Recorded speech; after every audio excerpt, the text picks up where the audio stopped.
I am sure sports. You know me there, I'm coast to coast representing. I mean, I say this is righteous representing for Omar.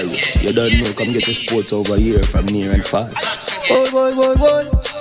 Me say I am sure sports, one thing me sure about. When me say sure, that me not doubt. Come get your sports, get it over here. Come subscribe, repost and share. I am sure sports, one thing me sure about. When me say sure, that me not doubt. Come get your sports, get it over here. Come subscribe, repost and share. If me not sure, that me not say it. Know who score, that me not say it. Never know the game play, that me not say it. If me never seen a game, me not know who play. For your sports news, better come over here so. For your soccer news, then come over here so. If you don't love sports, still come over here so. For the day done, you are gonna love over here so.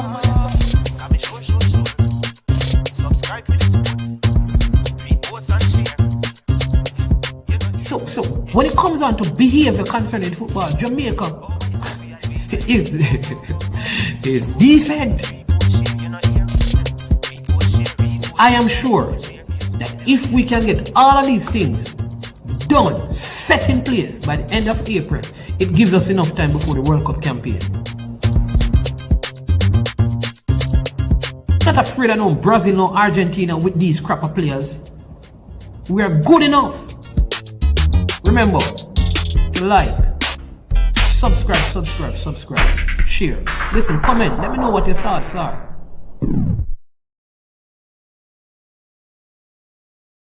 Made up of 18 Jamaican herbs and spices, add delicious, bold flavor to your next grilling experience. Flavoring sauce, a marinade, basting, condiment, or topping. Trick Nick Jerk Barbecue Sauce. Trick Nick Jerk Marinade gives your meats and vegetables authentic Jamaican jerk flavor. The spices are directly from Jamaica. Spices like jerk seasoning, allspice, Scotch bonnet pepper, fresh scallions, thyme, ginger, and garlic. The key ingredients to a great jerk marinade. 0% sugar and low in sodium. You want to try it?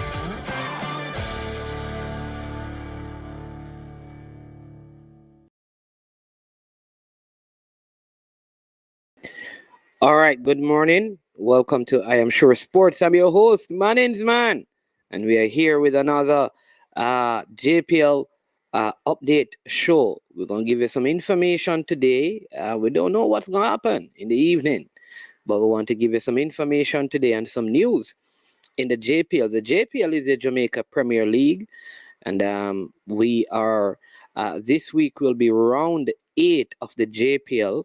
And this is in the first round of the competition. Has been going real well, providing the footballing fans with some entertainment. This season, all the games are telecast, and that has been a welcome addition, so people can get to see the players and see the quality of play in our local leagues. They continue to try and improve the product as well by coming up with many different initiatives. All right, so we're going to discuss that, but before we get into it, I want to say a big thank you to the sponsors of this video today. Our sponsors are Launch Legacy and the Risk Seek Legacy for all your personal insurance need in Canada and the USA. Visit them at launchlegacy.com or call or text 647-989-0782. Also, Prestige Finance, where they lend a helping hand when you need it most. Give them a call at 876-884-7390. They will loan you up to 100,000 Jamaican dollars. Yes, that's real stuff, people. 0 to 4% interest rate. And guess what? The good news with this is that there is no processing fee and same-day processing. That means if you go there today, you get $100,000 in your hand right away. Well, it will be in the bank, of course, and you have to use your card and all of those kind of things to get the money. But be safe when you're traveling with it, because the pocket pickers are out in their glory in these tough times. So you have to be very careful out there with your cash. Right now, you have to just stick to using plastic. All right. I also want to big up Trick Nick. Trick Nick is a Jamaican owned and operated company in Canada. They use authentic Jamaican herbs and spices to make all their products, from their jerk marinade to their barbecue sauce to their hot pepper sauce and a host of all other kinds of product. Check them out and get a Trick Nick product today. All right, so we have also heard just on the cricketing scene that Shane Warne, the legendary Shane Warne, has passed. He died, we understand, of a stroke, a heart attack. It is said so. Another legend passes on, although in the cricketing world, and the West Indies women, they won their game yesterday. Yes, they defeated New Zealand last night, it is. And so that's a big thing by 3 runs. Also, yesterday I missed this. Brian Maiton, man of steel. We call him Mr. Malines. Yes, he celebrated his birthday yesterday. And yeah, man, so we want to wish him a happy belated birthday from all the subscribers and all the persons behind the scene here at I Am Sure Sports. All right, so big up M10 football in the building, Loud Music Entertainment, Karumi, and the great Fresh God in the building. People, what have you been hearing about the JPL in terms of transfer information? Just also wanted to know, as it relates to the JPL, all the games go back to the Captain Horace Burrell Center for this round. The next venue, though, that they'll be using will be Sabina Park. And that could be for next weekend round of games. And so that is something that the JPL is planning on doing, because the truth is they have to find a way of generating income. And I'm very sure that given what they would have laid out to facilitate the games at Draxall, and the intake would have been way less because of the issues with the ticketing. So I know that there is a proposal on board to have vaccinated fans with their vaccine cards and ID. I hope attend the game, pay, purchase a ticket, and enter. I hope the government can give allowance to that so we can get more of the football-loving fans out there. All right?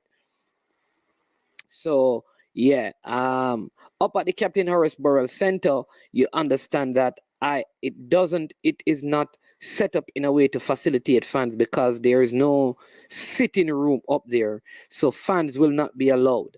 That's just how it is. Yeah, we have 2 choices: play it where fans are on bad surfaces, or have this week without fans. I think they have opted for the better option, and I'm in total agreement. Play it up there, and then the next set of games, they'll be played at Sabina Park. All right. And I think if you are a fan of football, you need to purchase a ticket and attend the game and support the teams. All right. So look out for that Sabina Park. The JPL will be headed your way in short order. I hope they can afford to use those venues and to still generate enough income. Also want you to know that we have some big interviews lined up for you this weekend. Don't want to call the names yet, but don't worry. Yeah, but there will be there will be some big interviews coming up on the show over this weekend. All right, so let's get into it. I'm going to give you some information in terms of the transfer market.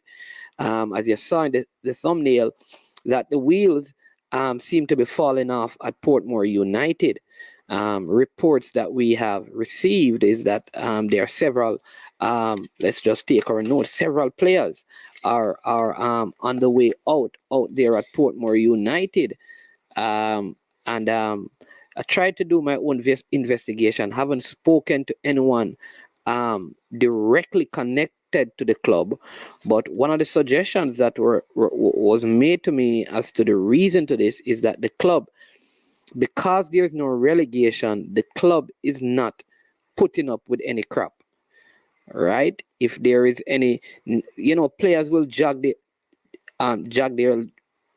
legs because the team cannot be relegated and they may not want to put in as much effort. The clubs are refusing to pay players who are not committed to the cause of the rebuild. and they would rather get rid of them.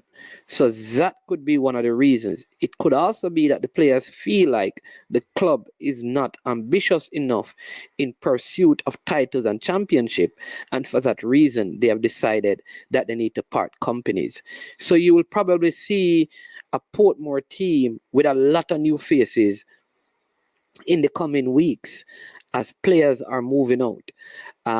Lots of players are moving out. I know that Sigel Knight may be back there and training. His contract ends soon as well. I don't know if he will be released, but he could be. But he was, and this is Sigel Knight, they call him Pele. He could be back there. I don't know. But what I do know is that don't want to call names except for, but there are several players, at least 6 players who would have featured in their last 2 games who are on their way out of Portmore, minimum 6. Again, we don't have the details as to what would have led to this. So if you're a club and you're looking some players, you may need to touch base with some of those Portmore players, because fire sale going on at Portmore. If you want them, they will sell them as they continue their rebuild. And I think, to be fair to Coach Lenny Hyde, I think he has a way of getting a lot of quality out of younger players, and so maybe that's the direction that they want to go in. Lenny Hyde, I think, is a good coach in terms of conditioning younger players, and he may look to that. He said, listen, get rid of all of these older players, let's get some younger ones. Though the team was really young, so that's what's happening out there. One I can confirm is that Sadiki Burton, who was a Dumby Holden player who moved to Portmore, he is now back at Dumby Holden. He would have also played for Portmore this season. He's back at Portmore United. There are a couple others who are training with other Premier League clubs. And so, because I don't know if they were released by the clubs, because the truth is you're not supposed to be training with a next club if you have a contract with some other club. All right. So it is a little unclear as to what is happening, but you'll be seeing what I call wholesale changes at Portmore United. All right. So Sadiki Burton is one of those that we can confirm has moved. There were a couple other names that I suspect by the middle of next week, because the window opened on the 1st of March. So it is still early days. This is the 4th of March. So don't expect to see bam, bam, bam, bam, fire sale. You'll see a lot of the action closer down to the end of the season. All right. So that's at Portmore. I know Arnett Gardens are there. They have players they are looking at. Harbour View will be making some additions, I think, to their squad as well. But a lot of their additions are players who have been a part of the Harbour View system, who have come through the ranks at Harbour View, who will be added as part of their squad going forward. All right. So you could be seeing that they're also looking at center forwards to come in out there as well. I'm going to take a break now. I'm going to come back to some of the other teams, but let me just take some comments and get back to you. All right, Coach Kareem, let's start right here. How you get a ticket? It's the same process like how the national game. Yes, that is the plan.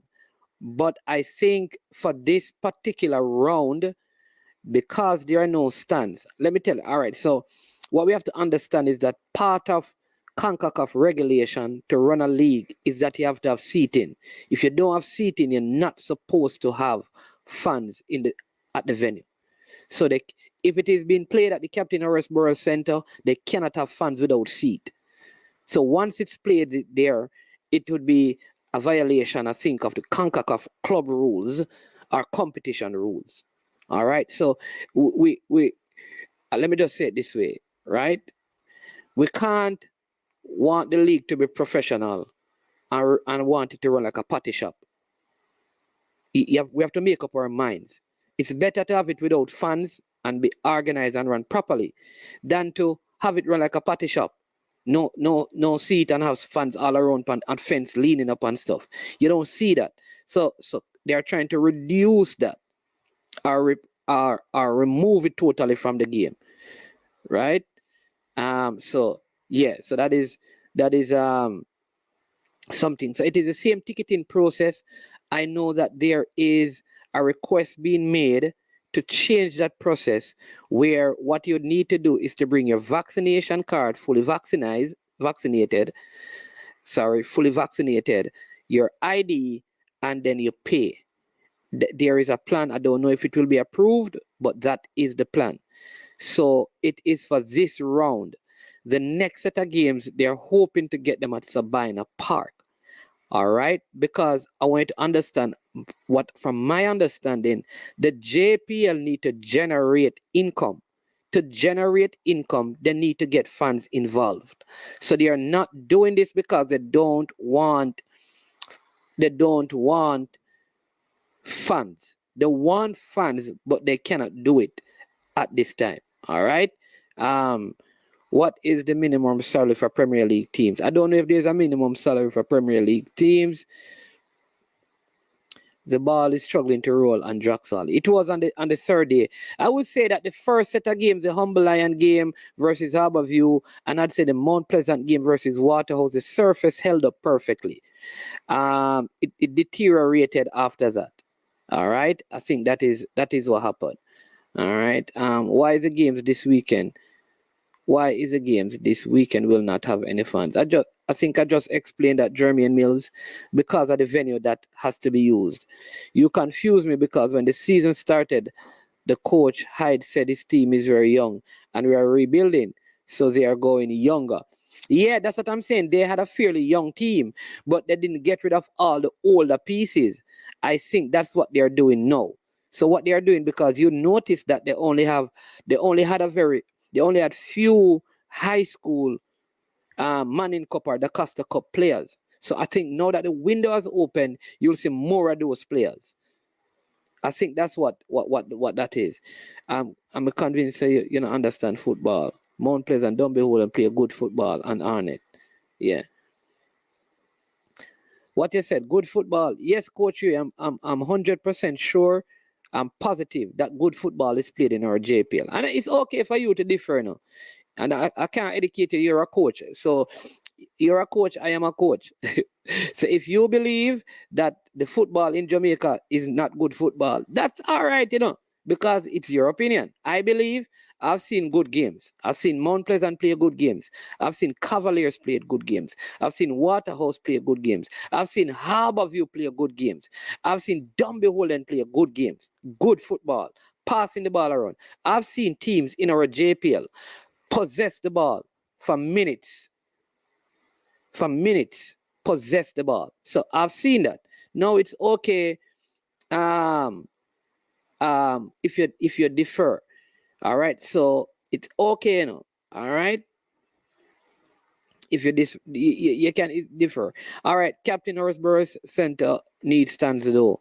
Yeah, but remember, the Captain Horace Burroughs Center was not built to play the league.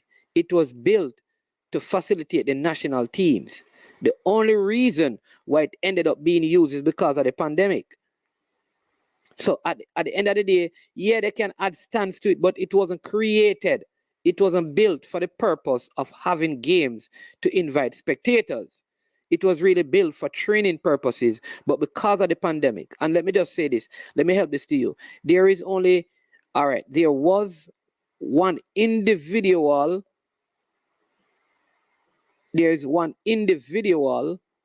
right, who used to rent the stands. That individual actually sold the stands. So there are no stands for rental. So they will have to find a way of getting permanent stands over there, which probably happen over time. That's why I'm saying that they had to do this, because the venue that they want to use would have been too much planning. So just 1 week, we have been watching it on TV. They're going to go to Sabina Park. All right. So yeah. Yeah. Harborview has captured the signature of former Cavaliers. Yeah, Kumi. That's Nicholas Hamilton. He's at Harborview. He has been training with them. I am not sure that he has signed yet. But like I said, Sadiki Burton, I know he's back at Dumby Holden. You have Nicholas, leader, you're gone ahead of me. Sure, man. Military Gona, the one who up, always. Military Gona always doing JPL coverage. You know, they're gonna provide all of the stats as well. I don't see anything special about Mount Pleasant. That's fine, Coach Huey. What is special? When you say you don't see anything special, you have to. We use these terms, you know. Some of the times we use these terms. What is special? You have to define. When you say you don't see anything special, do you see anything special in the Jamaica League, and how do you define special? You have to add a definition, because I'm saying that all the games have not been good, but all the teams have looked good at some point. So we have had many good games, in my opinion. Many good games. I think the Mount Pleasant Waterhouse game was a good game. I will say it to people as well, right? And I'm going to big up some of the players, because you see, seeing the players on the field sometimes and watching them on TV, your impression of them may be wrong. So I don't even know that they watch the program, but anybody who know them can tell them this. You see this youngster named Tariq Zemeniz, good youngster in terms of sociable person you can speak to and converse with. I mean, very respectful as a youngster. You see, Amal Knight. Respect. Listen, you have to be at a game. You have to be at a game to understand how influential Amal Knight is. And I've been watching him from his Wolmer's days. Even if you don't rate him as the greatest goalkeeper, his leadership is so instrumental. His communication, positioning his defenders. Like, you don't get to capture some of these things when you're not at the venue. But Amal Knight, big up. Tariq Zemeniz, big up. You have this Kevin Isaacs at Mount Pleasant. Again, you have to see these guys. Ladiel Ritchie at Mount Pleasant. Andrew Vanzi. These guys, again, a lot of respect to them. Andre Clennan. I'm calling out the names, you know, because I'd love for you when you attend a game to approach these guys and talk to them and get to understand them. I mean, the players are friends, you know. When the game done, it would be amazed. You'd be amazed to see how they relate to each other. All right, Cardiel Benbow got a lot of flag from the Mount Pleasant fans, but he was still there interacting with them at the end of the game. Interacted with the Mount Pleasant fans. I mean, I could go through the entire Harborview team. I mean, very good set of players. You understand me? I'm talking about some of those that had the privilege of interacting. Even this youngster, Cephas at Arnett Gardens. You meet these guys. Sometimes we need to talk to the players and get to know them. And maybe that will minimize some of the criticism and the words that we use to describe them sometimes, because they are humans. And trust me, they are very respectful to the people around the sport. And that I want to commend them. You see the relationship they have with the officials. Dennis Taylor. Like, again, you have to be at the venue sometime and watch them live to understand their impact on the overall game. So big up to some of those players. I mean, I can't Big Man, I tell you who is a very good player. That you may not rate him, but very good player, leader, sociable player, placer. Oh, jeez. I just had his name at the top of my lip. Oh, Sulay Makala. So some good ones are out there, man. Some good ones are out there. You understand me? Talk football, but don't get personal, please. Crazy at football. Keep it Oh. Okay, so it's not. I thought. Okay. Up to the man them in the chat. Okay. Yeah, man. The leader says a top national under 17 forward has left the Sunshine City to concrete jungle. Yeah. They don't sign yet. They have not signed yet, leader, but a lot of players have like I spoke about it, that there's a fire sale going on at Portmore. You want them? They're available. Yeah. Some of the games not good. Yeah, listen. Yeah, I agree with you, Joan Spence. Some of the games are not good. Listen, every league I've watched terrible games. I watch some games in the Premier League, in the BPL. I can't even finish watching them. Terrible. I've turned off my TV many times watching championship games and Premier League games. Same thing with Italian Serie A. Many times I turn off my TV. I turn it off sometimes. They're just not good games all around. It's going to be hard for every game to be good, even though every game can be competitive. Because even a bad game can be competitive, you know. I see individual players that outstanding, different from the collective. We always not going to see everything the same way. Yeah, man, which is understandable. But yeah, but what I'll say, Coach Karumi, is this. I've seen good team game from Waterhouse. I've seen like Mount Pleasant completed 18 passes. I saw Dumby Holden play and scored 2 goals in the same game, almost with the same play, making 16 passes. Like, I don't, so I've seen that. And it's not no one player, it is a team. I've seen Waterhouse do the same thing. I see the Waterhouse coach come to Mount Pleasant and say, listen, we're going to sit back, absorb pressure, make some changes, and get a point out of the game. That was the man's plan. The man sat back, second half, he brought on Benbow and some other players, and he got the point. And I'm saying, wow, I like that kind of thinking in the football.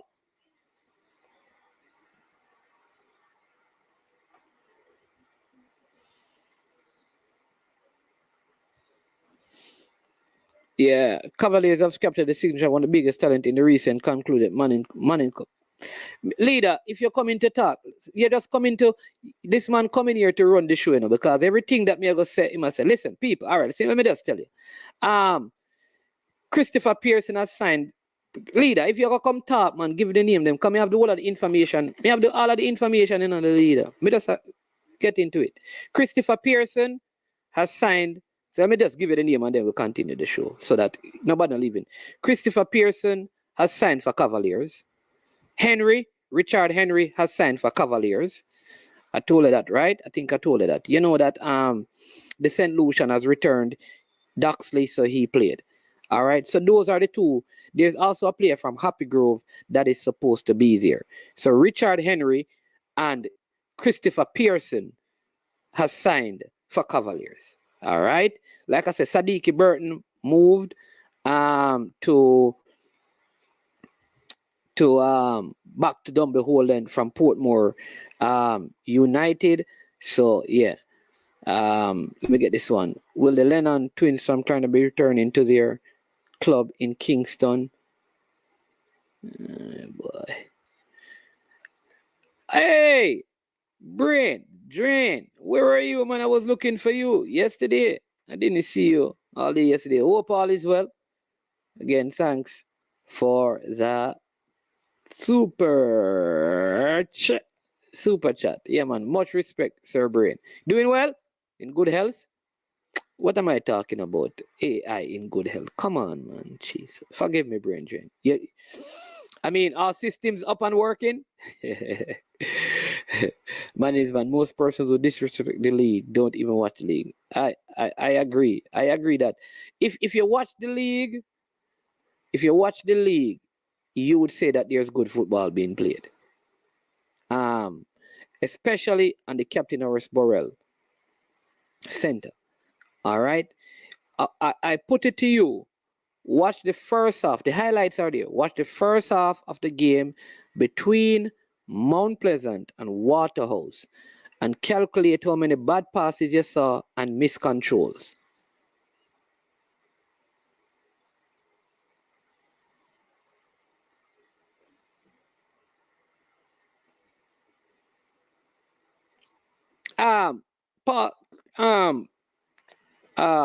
The leader, call the names of the people. If you call and don't put information, because I don't want the people them come on my channel and say this man that said this over money thing. If you're not calling any name, please, I ask you, do not put no information. If you have to keep what you're saying a secret, do not put it in there.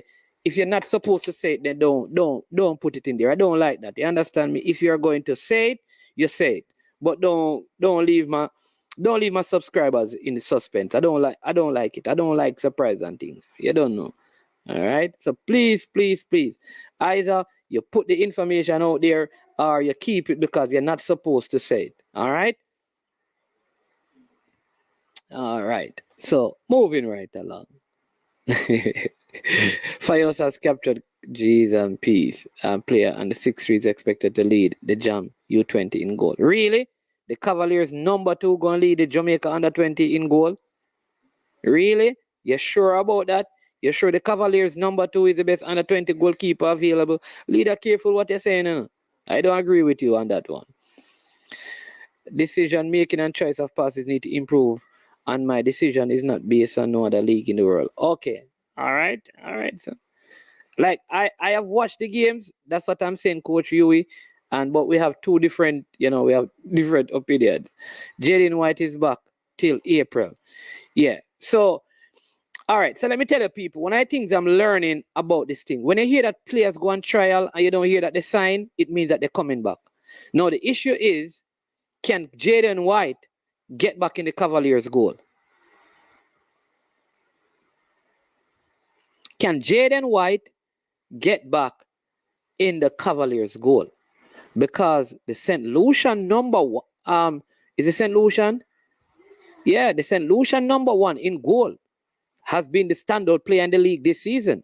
So can Jaden White replace him? So leader, I'm going to send you the link so you can come on and talk, or you send me a message and you talk the things. You understand me? Yeah, I'm going to do that, Robbie and Lawrence. All right.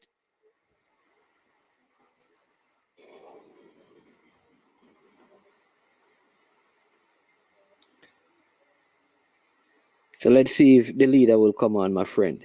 Come on, Paul Maxwell. Yesterday there was what they call it, a database battle. So I thought it would have been interesting if you were on. There was a database battle when we were doing the under 20 squad. You understand? So yeah.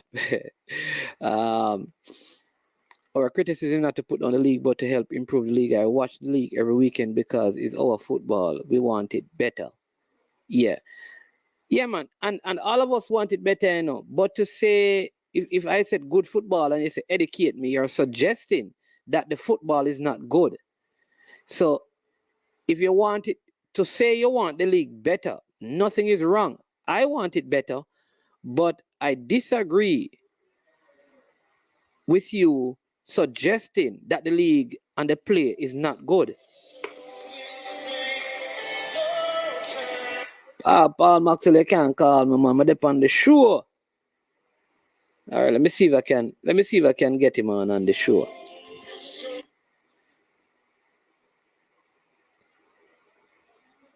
See if I can get him on the show. All right. So let me see my try call. Let's see if I can get the lead on the show.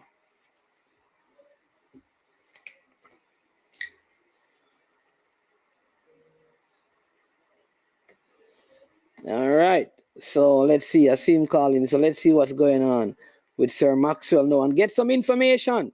Probably some more breaking information. Let's go. All right. We disagree to agree, or we agree to disagree? We agree to disagree? Or disagree to agree? Which one? Yeah, man. We can't come on live. You're live on the show, I'm live now. Yeah, because I'm on the show. So if you call me while I'm on the show, you go straight live. That's why I was trying to cut it off. Yeah. Oh, okay. So I'm on now? You're live on the show right now. Oh, okay. Yeah, man. Okay. Long time I haven't been on the minds, man. But yeah, I know. Sorry about teasing with a little bit of the info. Some of it I can release, some of it I can't directly release. But if people do their homework, they can figure out some of it. Okay. But we have interesting times again, under 20 coming up. So all of the interest is buzzing again, especially in the Premier League and with the transfer window opening up. Yeah, but yeah, man. But what I know is that having spoken to some of the clubs this morning, like some of the players have not been signed. They may be at the club, but they have not signed with the club. That's true. Which what happened in the earlier window. I remember I was told that players were at clubs training, but they never ended up signing for the clubs that they were at, because sometimes the negotiation breakdown, or the club are not satisfied with what they see. I know that, for example, like Nicholas Hamilton, has he actually signed, or is he training with them? As an example. Okay, you have to look at it. Nicholas Hamilton is basically a free agent right now. Yeah, like, but he's not right. Yeah, but So I can call his name. Oh yeah, man. But can Harbour Anybody whose name I can't call, I don't. If I just put like innuendos, it's because it's not finalized. That's why I don't do it. Yeah, but Christopher Pearson is at Cavaliers. No, it's not. Actually, management. No, all ink not dry yet. It's going dry today, but I don't really like to say anything. You say it anyway, but I really, I just try not to call the name because the ink not dry. Yeah, you but if the ink not dry, when you're saying that under 17 player, that is moving from Sunshine City to Concrete Jungle. Yeah, I Yeah. mean That again, there's no confirmed move at the jungle at present, right? Yeah. Not many people know who that one is anyway. So yeah, and you understand? And I'm understanding that Jaden White should be back. His thing didn't go through with the club that he had gone up for, and the second club they weren't able to come to a satisfactory conclusion. However, he might be returning to a third club, but that's not. Yeah, set. but It depends on negotiation. Here's the problem I have. I find it hard to believe that a Jamaican goalkeeper will sign in the States if you're not in an MLS club and you're like a standout. Because one of the things the States has always done is produce good goalkeepers. They have them a Very dime a good dozen. goalkeepers. That's So one of the things, you know. I think when I heard about the Jaden White and I did my investigation, is basically to try and see if something can happen. I kind of figured out what I think is going to happen to him is that I think he has lost his starting spot at Cavaliers. Because I think I wouldn't disagree with you there, and I don't think he would disagree with you either. But he's a fighter from ever since, so we'll see. It'll be very interesting times at Cavaliers for the goalkeeping spot right now. Yeah, because I don't see him getting out this goalkeeper on present form. Well, he has certain attributes that the goalkeeper there doesn't have. That's all I can say. And I will say the other goalkeeper have attributes that Jaden don't have. Same thing. You know? It's going to be a ticklish one here for Mr. Speed, especially waiting and seeing the composition of even the Jamaica senior squad and seeing what will happen, because his hand might even be pushed one way or the other too, depending on the selections to the Jamaica senior team. Yeah. But we can't say anything on that. Yeah, and I understand that also that Richard Henry, I think the Edwin Allen player, is out there at Cavaliers as well. Mm-hmm. I think so too. And there's a player from Happy Grove who may be coming in as well. Mm-hmm. I think so also. Right. Yeah, so I do my research, and get my information. I know Romain Blake is at Waterhouse. That is a JC standout. He started out in central midfield and then played central defense. Very good player. But with Keith Simpson coming back, I don't know. I just think it's going to be very tough for him to get into this Waterhouse. Well, one of the things that we might see in the Premier League, is that it happens most times. Harbourview does it a lot of times. Portmore, Cavaliers have done it. Whenever we're reaching near to a national under-20 being picked, normally you see them trying to give as much playing time to their eligible players as possible. And especially this year, being a year when there is no relegation, you expect to see some of these youngsters filter in a little bit easier than in the past. Yeah. So you can look for that. And you can look out for Veer. Veer is making some move. I don't know what is happening at Mobay United because, as you know, Ricky Hill resigned. Monday after the game, I heard that he was not highly respected in the capacity of a coach. by persons connected to the team that they didn't think he was a coach of any high caliber. But yet I know that many people were touting him to coach the national team at one point. Well, actually, he is the president has it on record that he is supposed to be the talent scout for the under 17s going down under 15 age group.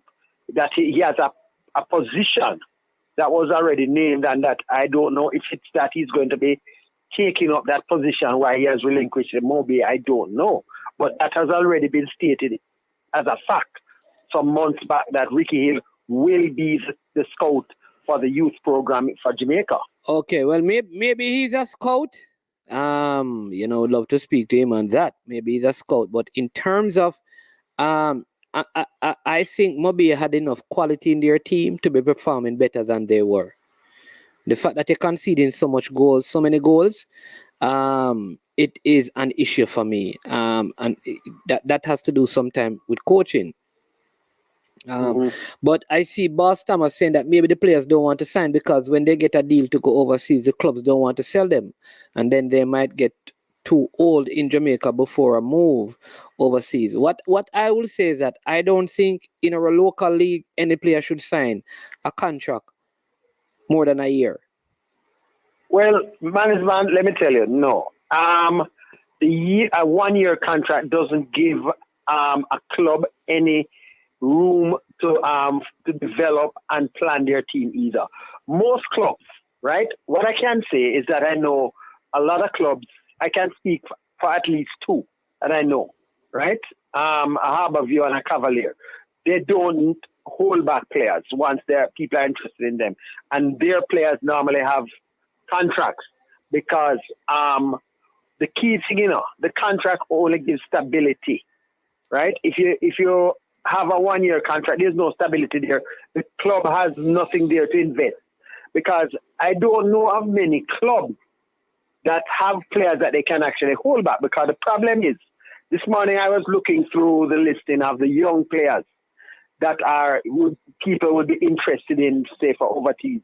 And outside of Harborview, Cavalier, Portmore, Mount Pleasant, you really see a big hole there, a big gap, because there are certain clubs that say, we are rebuilding, and then you see them have 24, 25, 26. The chances of a 26-year-old getting a contract overseas is almost zero after a certain period. Unless it's going to be going into one of the USL lower leagues or so on. It's really very, very difficult after a certain period. Yeah, but you just called 4 of the teams, and I could add Waterhouse to that. You have a 12-team competition, and you're saying that 5 teams out of the 12. That is not bad. But the thing is, hold on, Waterhouse, the thing with Waterhouse there now, if we look at it, okay, how many young players do they actually have in that team there under the age of 21? Let's just start there. Not a lot. You understand? Not a lot.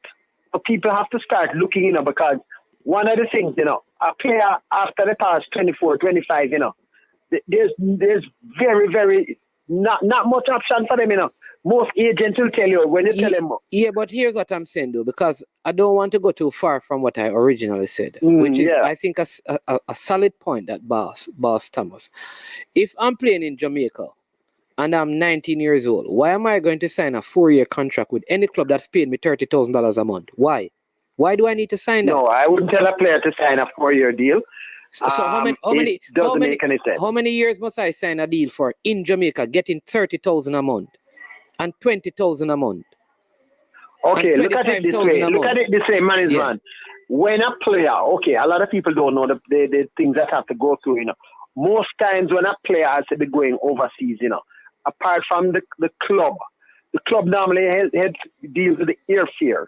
The club has invested in the player development and so on.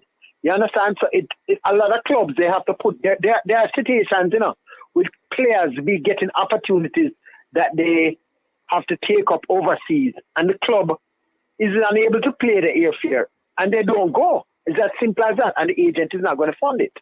No, You I understand? am not He's saying not that. going to take the I risk. am not saying that clubs ought not to be compensated for the players. There's training. If the clubs don't have it, hold on there. Get the training compensation No, clear. but you don't. What I'm saying, though, you don't even let me. You said something, and before I was finished, you go, because I don't want you to piggyback on one. I don't want you to answer one part of my overall thing. I want you to hear what I'm saying. I am not here saying that the clubs should not be compensated for developing players. When a 19-year-old leaves from a school and signs for a club, I am asking you firstly, how many years, if that player plans to go overseas, how many years should that player sign at the club? 3 years, I'd recommend. All right. And my suggestion No more than that. My suggestion is that a player should only sign a 1-year deal with an option to extend. And here's the thing. So if in that year the club is going to sign the player because go overseas, the club still benefit. If the player choose not to take up the option and they are going to leave for a next club overseas, because that can be in the contract, because even if your contract end, you need to be transferred from the club. Yeah, but you're not going to go for any type of. Hold on, let me tell you something. Once a player is out of contract, a lot of people don't know this, right? The local club, won't get anything. All right, what I'll say then, I'll go 2 years with an option for a third. That is something that can sometimes, because when a player, you have to look at it, development. I hear you're going to the fee that is normally given for development. Hold on a sec. I need to say something. Listen, I'm Damien Clark. Man and his man are in agreement that Jamaica lead. You're asking me a question. All right, Mr. Clark. Hold on, I need to say this. What or who is preventing the investors having the belief in our product? Aren't tired of this mediocre same old. All right. I'm not sure what you're saying, Damien Clark. Man was watching Jamaica Premier League. Some of the players not even can pass the ball. All right. John Smith, here's what I'll say. There is no player in the Premier League who cannot pass the ball. Every single player, my sons are footballers, and they can pass the ball. So first, we have to ensure that we remove generalities. Every player can pass the ball. In fact, you don't even have to be a football player to be able to pass the ball. I can get an adult who has never played football to pass a ball to me. It's not that difficult. In fact, my dog at home, big dog, he passed the ball to me. So even a dog can pass the ball. So let's remove generalities. To say that there are players in the league who cannot pass football, I always say this, it is heights of disrespect. It is to say a teacher cannot count from 1 to 5. To say there's a person who plays football at a Premier League in anywhere in the world who cannot pass the ball would be just as bad as saying a teacher cannot count from 1 to 5. So, all right. So let's break it down. As Coach Karumi adding to it to say pass the ball properly. What you can say, Karumi, is to pass it accurately, consistently, under pressure, and on good surface. When the players are playing on good surfaces, like at Captain Horace Burrell, I've seen every player control and pass the ball perfectly. I will say this.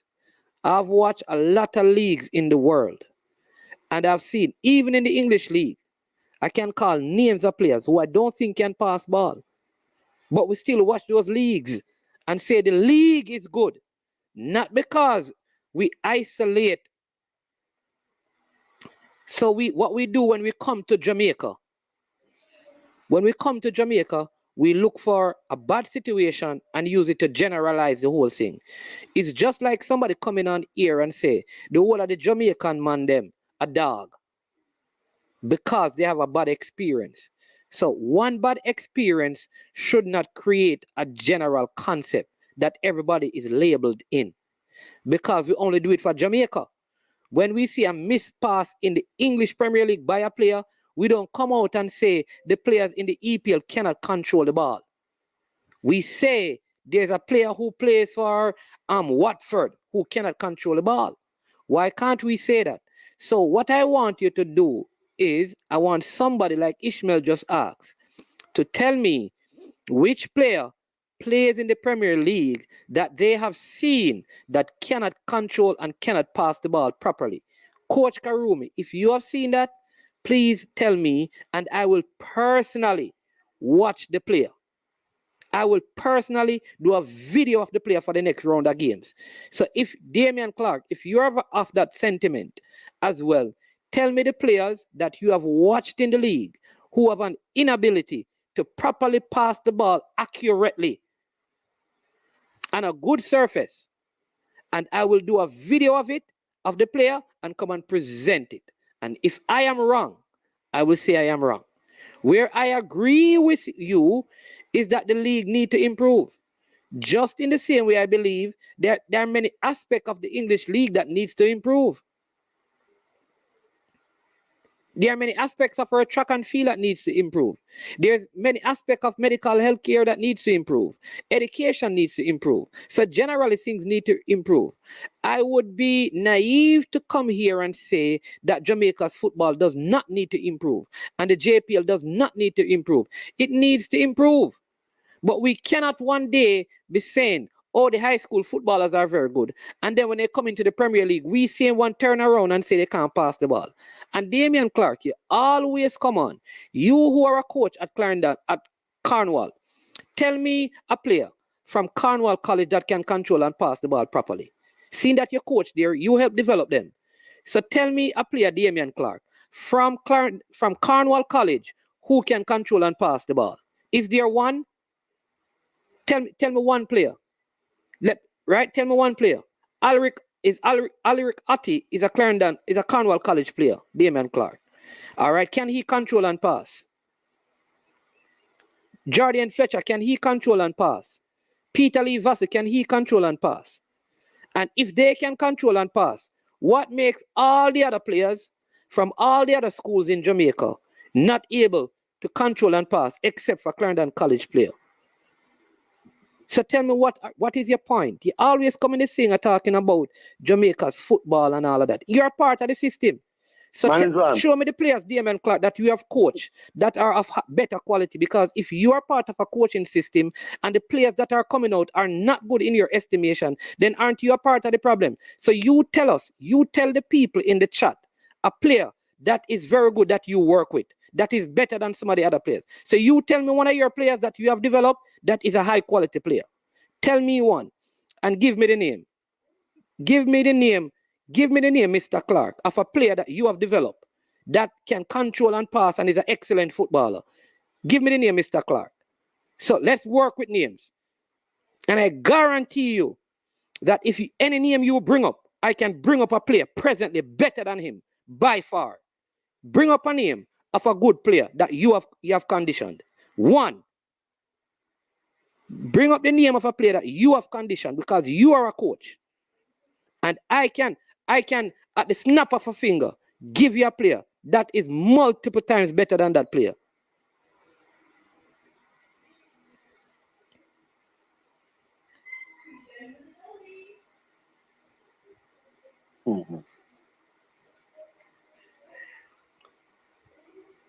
Man.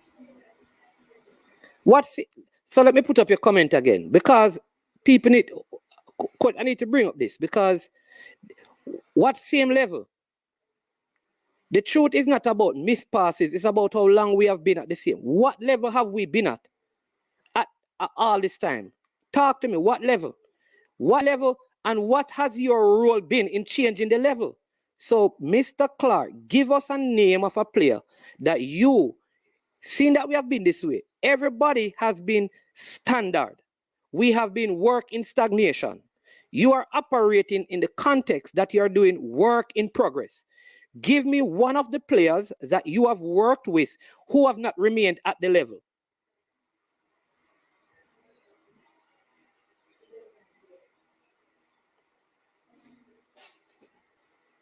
So until I can get a name, okay. So okay. Oh, so okay.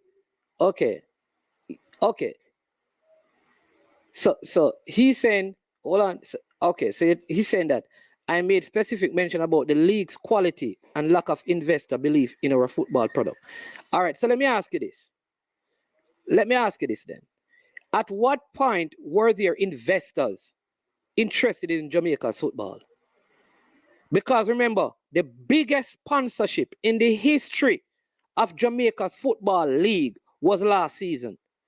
In the history, from the time of our independence up to 2021, the most money generated for sponsorship of our league was last season.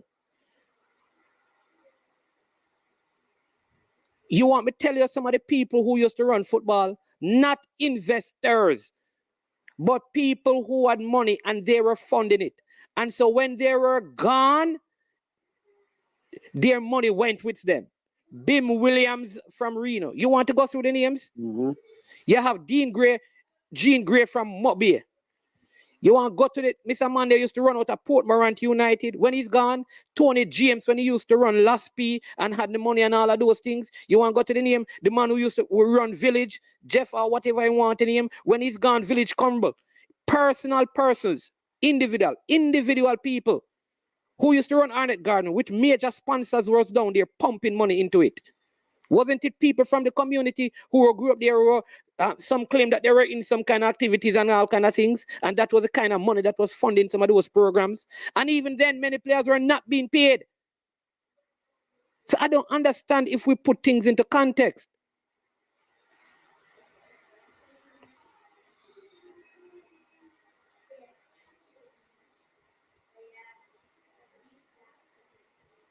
I don't understand. Does the league need to improve? Definitely. Is the league improving? Definitely. But we must understand that in today's context of football, I keep saying this, that most of our top players leave to go overseas. Isn't that the reality we live in? If all the players, back in the days, your Hector Wrights were here, your Theodore Whitmore was here, all of these guys were here playing. Your Paul Teagat Davis, for the most part, was here playing. Your Mark Hagler Wilson, your Aaron Lawrence, your Donald Hewitt, all of these people are here. So most of the Jamaican players were here. Now, the youths are going overseas. The youths are going overseas. So what you find is that if you have a season completed and 20 of the best players leave, right? Then you're going to have a way of rebuilding, and that's going to take some time. Is the football the best quality in the world? No, it's not. Does the football need to improve? Of course. The more sponsors need to come in. Listen, nobody can tell me about sponsors that are attractive. I was running one of the most professional and organized system, and I went to a financial institution. Personally, me not a rich man, and I put millions in it. And a financial institution in Jamaica put $1,000 in an envelope, give me. Though we show them bank accounts, profit and loss, statements, cash flow. We show them properties, every single thing for how many years and how much money, how many lives, how many people and scholarship. And when we ask them, they say, great project, did massive PowerPoint, invited them to fancy place with all kind of food and breakfast and invited all kind of people. 1,000 Jamaican dollars. So some of you talking about investors. When has people invested in Jamaica's football? I'm going to give him the number to call. Sorry, I hear Paul Maxwell. Yeah, Sir man. Max. Look here. I'm putting up the number Man, for him to call. I just want to give you one quick thing here, you know, and I can't go and cut. But look here, you made a statement which is so true. Look at last season just gone. The top 3 goal scorers from the league. Where are they now? Overseas. That's all? You understand? So this is not back in the days when Hector Wright and all of those guys. Why, when sometimes people mention, oh yes, we have better, because the players had no options. Now within a year of doing well, the world is there for them. So you're not having these guys are moving out within that period. You understand? And it's the younger players. Look at the ages. So once you see a player here, you know, and he reach 27, 28, you know, or 25, 26, the chances ain't going anywhere is slim and almost done, you know. Because if they were that good and they have had a decent season, you're going to see them gone by the time they reach 22. I will want this guy to call Coach Damian Clark. So I want him to call. I want him to take him. Brethren, emotional. I'm going to listen out. It's how I express myself, bro. Anyway, man, next time you coming on, I can't think that. Yeah, man. And let me tell you, never freely come on think that today, yeah? But every man is emotional. Keep doing what you're doing. Yeah, man. Every man is emotional. You understand? Your soul is made up of 3 components: your mind, your emotions, and your will. So any reasoning you do, you have to have your mind involved, your will involved, and your emotions. If your emotions are out of it, it's not balanced reasoning. I am educated enough to know that in everything that I communicate, there must be emotion, will, and mind involved. Because that's a component of the soul. So when people talk about you're too emotional and sensitive and take emotions out, once you take emotions out of your communication, you remove one of the components of its effect. Anyway, man, keep doing what you're doing. And a lot of people have to remember, you know, right? Don't look at Stephen downgrade. Rattus, first year psychology. Stephen Rattus, psychology concepts and connections. You can't take your emotions out of it. You must be balanced. Mind, emotion, and will. That's a component of the soul. Soul, spirit, being. The human composed of that. Anyway, man, give Clark a chance to take the line, yeah? So let him come on. Little more. Yeah. Right, okay. So let's reason. Football has never been financially supported. How many times I do interviewed with players? The players were just here playing, they weren't making any money. Tell me one player who was playing back then who was making anything out of football. Yeah, welcome to I Am Sure Sports. Good afternoon. Good afternoon, Mr. Management. I think your surname is Powell. Did I get that wrong? No. My surname? Yes. No, man. My surname is Stennett. Stennett, yes. Yeah, man. Stennett. Well, it's always a pleasure to watch. I don't really like the texting because sometimes the words that these devices put up is not in the context of what you're really saying. So okay. You know, but it's a pleasure. It's been on class. Yeah, man. Go ahead and explain yourself because I find it hard sometimes to believe that you're a coach in the system and sometimes your rhetoric, sir, I'm telling you, it is not. It coming from a school that I respect so highly, Cornwall College. So I want to give you the opportunity to speak and I will humbly listen to you. All right. Maybe we started off on the wrong foot. The last time I called in and, the credit had run out. But let me just say something. For each person or each individual, the passion of owning something of quality is something when you're ambitious is very high. So, from a sentiment of watching the English Premier League, watching the top, what's the top five? You have a feeling of asking yourself the question, why are we not able to develop in that manner? Now, there are some persons who will go to the argument that we are a small country and our resources are limited. Yes, but if your resources are limited, does that necessarily mean your quality is limited also? Because as any I've been in small organizations, and because of the quality, people are able to recognize that and have a belief in it, so they had to grow it bigger.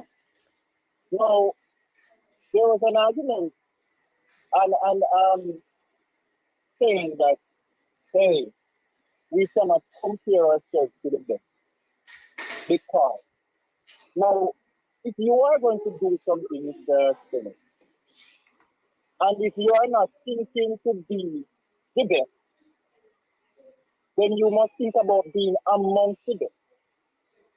Now, can you fairly say that Jamaica, in terms of how we have organized our football, of all the skills that we have had, we have seen these things being a repetition over the years. And it's not like a lot of the challenges we face, club, country, or even school. It's not something that come out in terms of a year. And you say, oh, this is new to us. It is something that we have seen over and over and over and over. So where do we stop this repetition? That's all I'm asking. Where? Is it that we are always going to sit and say, boy, Jamaica, we almost made it to World Cup, and it's this person and it's this and that, and why can't we start doing? That's all I'm asking. Why can't we start being or maximizing the potential we have? Why can't we come together, both from the JFS level, from the ITA level, from the club level, and have one discussion saying, hey, we stop criticizing. We stop saying in Portland and Hanover and St. James, criticizing. Let us make that effort and say, hey, we are coming together because we have one Jamaica, we have one aim, and let us do. I think I've talked enough, so I can listen to you now. All right. So I'm trying to figure out what is the specific question that I've heard what you said, but I want to know what question you want me to answer, because you said a whole lot of stuff. No, yeah. I just highlighted the whole of that to clarify the discussions that have been in the past, because you may have my arguments in that I am negative. I'm just saying this is a general question I'm asking. Now, in terms of... So the general, what is the general... That's what I'm trying to find out, what the general question is. I just want to be clear. All right, the general question is, yes, why can't we, at this point in our football history, find or start acting on the solution? All right. So what on the solution? The solution... All right. So we first, let me just say this. All right. So we're having a JPL show. We're not having a World Cup campaign show. No, it's not a World Cup question. No, man. So, all right. So we're having a JPL show, and a lot of this discussion stems from the quality of the league. I think Coach Huey mentioned that, Karumi, and then Joan Spence just said, and I asked her about passing the ball. You raise an issue about investors and stuff. I am making the point that last year, the biggest investment in the league was last year. All right, in last year for that season in the history of the league. I also am suggesting to you that from the beginning of our league, whatever the name was, the kind of investment in the league has never been sufficient at any point to be sustainable for the clubs operating, number one, or for the persons playing in the league. And so many of our players suffered. The quality of our league have also changed significantly. That has changed because in modern football, if there is any player in Jamaica that has any talent, as soon as he reaches a certain level, he is going to leave Jamaica. Case in point, Deshaun Beckford, Peter Lee Vassell, Jordan Fletcher, Nikhil Daly, Kaheem Paris, Ronaldo Biggs, Peter So let me ask McGregor. the question. Let me finish. Yeah. Let me finish. So in a country like Jamaica, where you don't have a lot of talent, and then some of your top young talent leave the country because in your country the money is not sufficient to sustain them, then you're going to find it very difficult that the league in Jamaica can be at any point be compared to the league in England, when in England the clubs are owned by billionaires or groups of millionaires that combine wealth is in the billions, where all the best English players stay and they can afford, because the English league is not predominantly centered around English players. Some of the best players, the clubs can purchase them from anywhere in the world to come and enhance their league. So I will not agree with any person who compares what is happening in terms of quality of play, investment in the JPL in Jamaica with the English Premier League. I cannot agree. All right, let me ask you something now, Mr. Smith. I beg to differ when you say we don't have as much talent. I beg to differ on that, and to each his own. But let me say this. You say that if you realize that a couple of years down the line, English league was not perceived to be the top league. Where did they get Because that? When was the English league No, not? hold on. Well, no, man. Yeah. Listen, with me, No, hold on. That's No, why I'm trying to explain myself. no. But you cannot. I'm not going to allow you. Two things I have to stop you on. Right, I have to stop you because we're having a conversation. right. So when we talk about talent, let's calculate numbers, because for you to suggest to me that Jamaica, the amount of talent in Jamaica is equivalent to that in England No, that's not what I was saying. You said that in a country like Jamaica where we don't have enough talent. And I'm saying we have, in the circumstances of Jamaica Premier League, we have enough talent to sustain it. In the circumstances of Jamaica okay, Premier all right, League. so fine, all right, so you clarify that. Number two, So the next thing is, number two, yes. in the last 50 years, the top tier league in England has been in the world top 5 leagues. No, this is what I'm saying now, and that is what I want to clarify now. I'm saying about when you look at quality, when it comes to yes, English league, from I have known myself, have been biggest spenders in terms of investors and biggest spenders. But have they totally What? No. Hold on, You're not Mr. accurate, Senate. but you're not accurate again. Hold on, man. You're not accurate. I cannot allow you. Listen, the English league started All right. spending money when no, you're not. The English league Go on, became okay. the biggest spenders when? Now listen what I'm saying.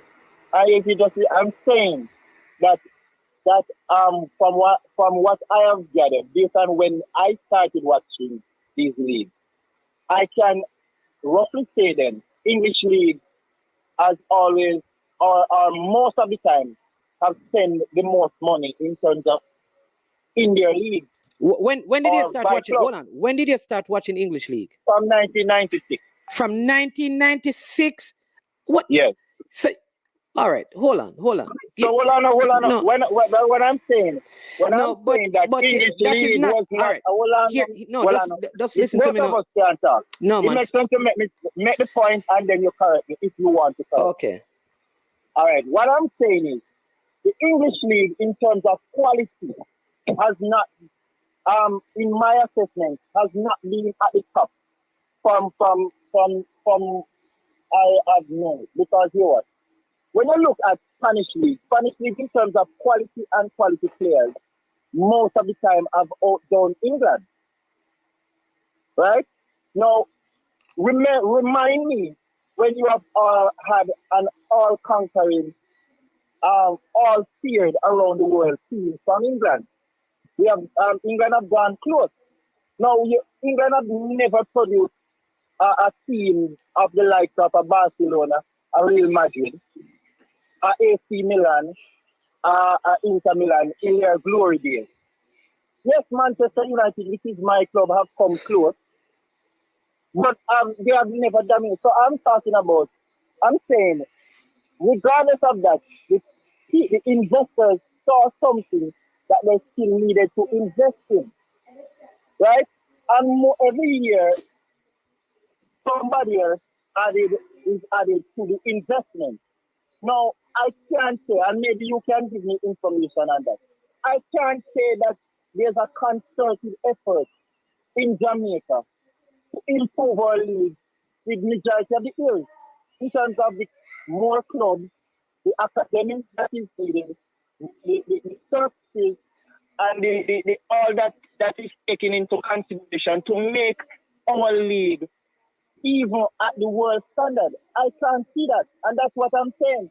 What is causing that non-belief amongst our investors? All right. You want me to speak now, Carla? Yes. All right. So let me give you some facts. All right. Since 1996, according to your record, when you started watching football, like those Premier League. the English Premier League, Yes. I put it to you that the English League was not the biggest spenders from 1996 to 2008 in the world. But there were amongst those. No. So when I say amongst, like you're talking about, because when I talk about in the world, I'm going to talk about the top 5 teams. So let me give you. All right. Let me give you. Remember that. Hold on. Hey. Yes. You see, this is the issue we have. All right, go ahead. Sorry about that. Go ahead. Thank you. So I'm going to give you some of the biggest spenders in those times. All right. You have a team called AC Milan. Don't know if you know about them. They're an Italian team. Of course I know. You have Inter Milan, because you need to go back and watch the Clarence Seedorf and all of those guys and the Baggio's and all of those guys over in Italy during these times. All right. You go to Spain. You have your Real Madrid. You have your Barcelona. That's 4 teams. You go to Germany. You have the Bayern Munich. All the while, those teams have been able in their countries to spend way more. The major investment started when the Chelsea owner changed to a Russian billionaire. The Manchester City changed to a South Asian billionaire. The Leicester City owners changed to billionaires. The Liverpool team ownership structure changed. The Arsenal team structure leadership changed. So when you check the English Premier League, as the owners of the club, not the investors, but the owners of the clubs changed and became billionaires, the purchase of players became predominantly around those teams. But if you check a lot of the other teams around them, they are in all kind of teams, top teams in the English. Look at Derby County. If you look at those teams, many teams have suffered. The point I'm making is that the context of football in these countries never changed until major billionaire owners came in. The Barclays Bank has always been a sponsor. I don't know if you know that. It used to call the Barclays Premier. It used to call. You know that the Barclays is a big worldwide bank. We don't. Barclays was in Jamaica. Barclays Bank was in Jamaica. No, man. All right. So that is no. No, Mr. Senate, Barclays Bank was in Jamaica. No, but you're asking me if I know the Barclays Bank, and I'm telling you yes. So, yeah, man, but don't major on the minor. The point I'm not making a point about the logistical. Yeah, you asked me if I knew the Barclays Bank. It was a rhetorical question, sir. So I can make my point. I put it to you though that before the major investors, the English League, whatever it was called, because it wasn't always English Premier League, it was the League One. From those times, it always ranked from Sir Bobby Charlton days, from the John Barnes days, from the Bruce Gobbler and the Charlie Nichols days, from all of those days, it was in the top 5. That's what I'm saying. It has always been in the world. Now, you also made a statement about which English team has world supremacy dominance. Chelsea is just the World Club Championship. Liverpool did it. I'm not talking about recent times. So go back to the time when you say before those investors came in. So when was Manchester United a top team? But they didn't dominate the world. So what were they dominating? So who was dominating? Manchester. Hold on, man. No, man. Hold on. Carla. We're not getting into club football. Listen the point I'm making, no, man. Listen the point I'm making. Yeah, but you're getting so emotional that you're not listening to me either. Brother, I gave you. Because I'm saying, listen up, hey, brother. brother. Stop telling me, say me I get emotional. Come give you time to talk, and me don't interrupt you, you know. Don't tell me I get emotional. Me not, what kind of, brother? You operate like I don't want to get disrespectful. Honestly, don't, because you just make me say something that you're operating like that. I don't want to say that on here. So please, sir. No, but hold on. So let us get back to the reason, because let's get back to the reason. I made a point. I said Manchester United did not dominate the world, and it's a metaphor like how Real Madrid and Barcelona did. So Manchester United has never won 6 titles in a single domestic season. All right, so like a Bayern Munich nor a Barcelona. So that's all I was saying. So what is the point of that? Explain to me a point. So I'm saying they have never reached the height. They have never reached the height for you to say that. So I'm simply saying that yes, they have quality, but they have not dominated because I can remember Sir Alex Ferguson was having difficulty to beat Spanish teams. Do you remember there was this when Atletico Madrid always win Europa League and then Sevilla? Manchester United played them a couple of times. What is Carla? Just get to the point. And majority of the English team could not. But I'm saying, and we're not talking about. Yes. Carla, please, for heaven's sake, say, man, here's the point I'm trying to make, and make the point. Yeah, but that's what I'm saying that I'm still asking the question. What is causing the disbelief among Jamaica and outside investors to believe in our product so that they can come and invest? That's all I'm asking. What is causing it? So your only problem in Jamaica's football right now is the one question you want to answer. Because all this time and every time you have come on the platform, the one issue you have is... No, that is a question for today. Oh, so your question for today is why aren't investors investing in Jamaica's football? Yes. All right. So, let me ask you a question. Let us put it to, because it's a World Cup is not in it. Let us put it in JPL. So your question is, why aren't investors investing in the JPL? Yes. Now it down to that. So, and I said to you that the JPL had its biggest sponsorship, over 300 million Jamaican dollars last season. Yes. What's the figure for this year? What's the figure? I don't know the figure for this year. Okay. So that's last year. And last year, that was the biggest investment in the league. Okay. So here's the question. All right. Why aren't investors investing in more track and field in Jamaica?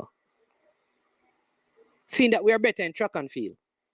Why aren't the billionaires in the world coming to invest in our track and field? Why aren't the billionaires? Right. Hold on. Just hear the question I'm asking you. The same investors that you think the football product needs to be better so they can invest in it. Seeing that the track and field product is so excellent, why aren't they investing in track and field? All right, but let me ask you a question now.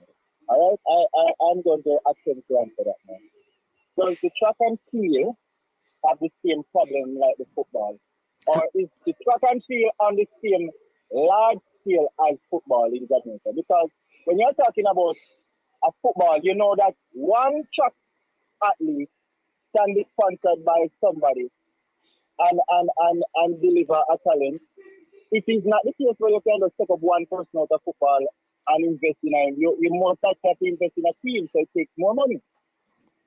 So you have three athletes that you invest. All right, just imagine now, management. If 300 million have gone into, say, 50 athletes, compared to 300 million for the Premier League, would you expect to get the same results?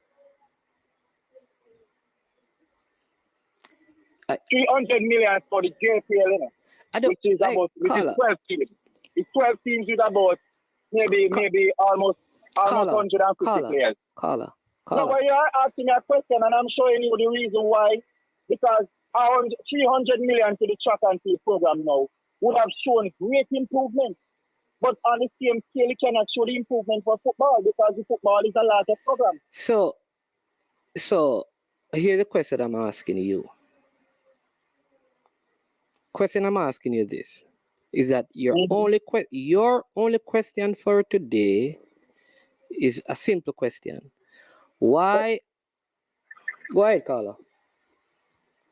No, I'm not saying anything. I'm listening to you. Okay. Your only question for today is why aren't investors investing in Jamaica's football? You're not comparing it with nothing in the world, just as an isolated entity. Why aren't investors investing in Jamaica's football? All right. My question to you is, those same investors that you think should be investing in Jamaica's football, remember, some of your stuff is that it is not as the league need to improve, all of those things. We're not going to get into that. My question is, track and field has produced way better results for Jamaica over the decades, than football. Why aren't then those same investors investing in track and field? That's the question. Because if I'm an investor, I'm going to invest in a product that gives me the greatest value. I am saying to you, the investors aren't even investing in track and field. That is a greater investment. You said it perfectly. That the value into one person is less money, greater returns. But even in that, they aren't investing. Just recently, what's her name? Sherika Jackson got something. Recently, just one. But check all the other athletes. Very few of them get any sort of major endorsement and investment. My question to you and my suggestion to you is very simple. Very simple. Here's my suggestion to you. That sport is not an entity in Jamaica that people want to invest in. Jamaican millionaires or billionaires. It is not a viable thing. And no matter how good it looks on television, it's not viable enough. It's not what they want. Tourism produces a whole lot better because football is not a multi-billion-dollar industry. People don't take up money, caller, to put in there for the love of the sport. They put it in there for the love of money. They want money on their money. A billionaire wants to remain a billionaire. So whatever he invests in is going to keep him at a billionaire and get him above that. Football is not that product yet. That is separate from the quality on the field. That's the point I'm making. So let me go to our next thing. And let me put this to you. I'm going to give Jamaica 3 million in terms of the population. And I'm saying to you that under 10% of that plays football in Jamaica. And right? So 10% of 3 million, if my calculations are right, is 300,000. We don't have 300,000 Jamaicans in Jamaica playing football. And watch this. I'm going to give you around probably 5%, 150,000 Jamaicans playing football at all levels. Out of that 150,000, if we say 50% are excellent, that's 75,000. Right? Out of the 75,000, I think probably an next 5% or 2.5% or probably 1%, or a little bit above that, will probably go overseas. The others are at the junior level and stuff. We don't have a lot of people. We don't have enough people playing football. Even the kids who play football in school, they don't play it because they want to be professional footballers. That just happened recently. They play it because they want to get scholarship and go overseas. Because we don't have a footballing culture. Believe me, we don't. We don't. And that is why I never compare my treatment at a supermarket with what I get at a corner shop. When I go to a corner shop, maybe a little fencing, I don't get to walk around and go in there and pick up everything and touch up everything and all of that. When I go in a supermarket, I can do all of that. So I cannot compare Jamaica with any of the developing countries that have their own industries. I want you to tell me one production sector in Jamaica that uses Jamaican stuff to produce things. One. Tell me, what is the biggest production sector in Jamaica? The biggest. Well, that's a very sticky one because you have the manufacturers, maybe a foreign owning company and they are based in Jamaica, but they are owned by foreigners. So I can't because I think I look at a banana chip Saturday and I know Jamaica it is owned by a foreign entity.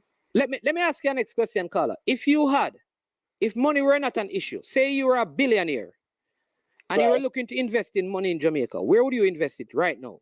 When you look at everything in Jamaica. Well, that's a question that would be biased because I am a football lover. So I would invest it to change the whole landscape of Jamaica's football. No, man. Say I give you money then and say, listen. Yes, and that's what I'm saying. You ask me a question and yeah, man. You answer the question. No, man. So me ask you next. Yeah. I come to you and say, listen, I need to make back.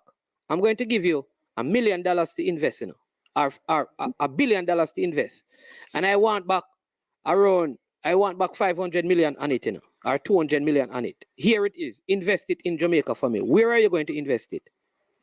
And I'm saying, I doubt I would have taken the deal because of your expectation. Because as I say, I have a football bias, and my heart is set on improving the football. So if I get that sort of money, I wish I wouldn't get that money with those strings attached. Because what I would have gone to is invested in the product of football. And in the sense of you're not in building you're missing the point though. All right. And that's what I'm saying. I'm saying I wouldn't want that money because my bias is with football. So I am always looking forward to investing in football. So you can't expect me to answer the way that you want. No, Carl. What I'm saying to you is donating money is different from investing money. I ask you. And I've never said. Yeah, go ahead. So follow me. When you invest, the idea of investment is to get something on your investment. It is in that is very clear to me. And it is in that context that I'm asking. So you are saying, yes, and I'm answering it in that context. Yeah, now. So that if I have no, just listen to me now. But I heard you. I heard you. You said that because of your bias, you'd invest it in football. Right. So I heard you. But you're not giving me the chance to tell you what, and then you will understand why I said I'm investing in football.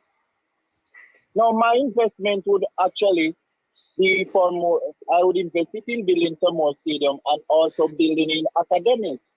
Now, hold on. No, man. So for the stadium, hold on. For the playing surfaces, the playing surfaces, I would have it where I would leave to clubs for them to use these upgraded facilities. So the whole landscape of the JPL or the Premier League would have to be changed, saying that, hey, I'm surrounding this in terms of improving the football from the mindset of academy straight up to the pitch itself. All of that I would have tried to change. That is I say I have a bias football. All right, caller. I hear you, caller. Yeah. All right. So let me ask you now, would you get any return on that investment financially? Yes, I would, but it's not in the short term as some people would want it. Oh, so you think like So you think all those leagues that we're watching now, just one day, just out of the blue, just stop. Caller, no. And there was a lot of trial and error in it. There were a lot of games and losses. Caller. Yes, go ahead. Caller. All right. Let me say this. You know that there have been stadiums built in Jamaica, and we call them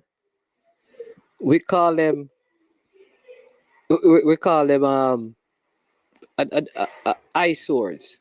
Let me give you. In other words, people spent a lot of money. A lot of money was spent on building the Trelawney stadium. All right. No, that project. Let me not see project right. Let me finish. On a different scale of what No, the mercy, caller. This is the thing, no, caller. You say I must listen to you, but when I'm making the point, you interrupt it and then you miss what I'm saying. So the Trelawney multipurpose stadium was built. Catherine Hall, to a great extent, is not used extensively. Westport Park is not used extensively. I can give you a lot of money was spent on Froome when Bim Williams was running Reno. It wasn't used extensively. There's a club called White Horses. You have Brooks Park. You have all of those places. In Jamaican context, a lot of money was used. A lot of money was used into those things because we don't have the sporting culture. What will happen to you, caller? I put it to you that all of that $1 billion that you have, that you spend, would be monies just thrown into a big barrel with no bottom. It disappears. All right, let me ask because let me finish. Why? Until you create a sporting culture, you cannot make such major changes in coaching in football. We call it facilities. In other words, unless the culture change, investing in the facilities will be wasting your money. So if I, Sligoville, I can't give you more, thank you.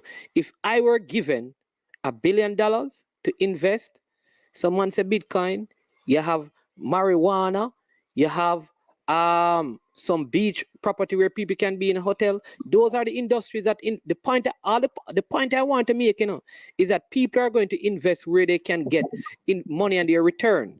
No billionaire. Don't think like when Roman came to Chelsea or when the Saudis or whoever came to, they came there because they wanted to help to build stadiums in England. No, these guys make major money, or they try to hide money. That's what they do. They don't give money because they want to improve the stadiums in England.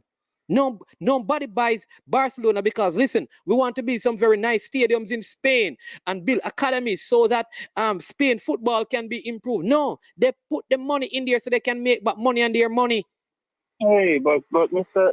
Senate, so you're giving me the perception of somebody else. And I'm saying, look at the IPL. I'm just going to use a reference. Look at the IPL in India. Remember when these billionaires came together and said that they wanted a change in the city, right? Were they sanctioned by the country, and to the extent where players were threatened that they will not be representing them, given the chance to represent their national team if they play in the IPL? What has happened now? What is the point you're making, though, Carl? I don't understand. No, I'm just saying. You're saying that an investment like that, I would have just thrown my money away. But I'm asking, those billionaires came together, and at the point it came about, it was considered a rogue league, and it was even sanctioned by the Indian cricket board that any player that played in it from India would not be given the chance to represent the country. But yet, players went over until the same Indian cricket board actively and basically right around the world has adopted this What? So what? 2020. I'm trying to figure out what the point you're trying to make, though. I'm just saying that to say this. Where in everything in life there's a revolution. Carla, And if an investor, Carla, you keep saying hold on, they don't listen, but the IPL, the persons in the IPL tell you about how much money they make off it. What are you talking yeah, about? but they didn't make it the same time they invested. What? Hey, Hey, Carla. Listen, Carla, don't tell me to hold on. Carla, you see when you're going to come and talk to me, brother? Yeah. So you want us... listen, all right, here's what I'll do, Carla. Here's what I'll do. I promise you I will do this. I want to select one of the subscribers today, you and I. I'm a pastor, but what I will do, I'll donate $50,000 to them if you get this right. And if I get it right, you donate 50. No, I'm not betting. No, as a man of the word, I'm not going down. No, I'm a man of the word. Listen. That's not like gambling. No. Listen to me. Listen. Hey, listen. Hey. Listen, man. No, man. Listen. I'm a pastor, brethren. I'm not betting you.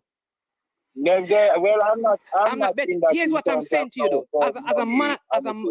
As a man, according to you, as a man of the class that you are. Let me finish, because you're going to bring that into it now. You see, when you come and talk publicly, you must have facts to support your argument. Hold on. What are you debating?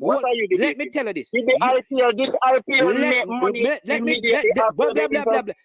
I can go back and show you the records. Sir, if you're going to bring up people integrity, because people going to call you a liar. The IPL owners were making profit from the first year. What you're talking about? The biggest TV deal and sponsorship in the history of cricket you can talk about, brethren. Go and get your information right.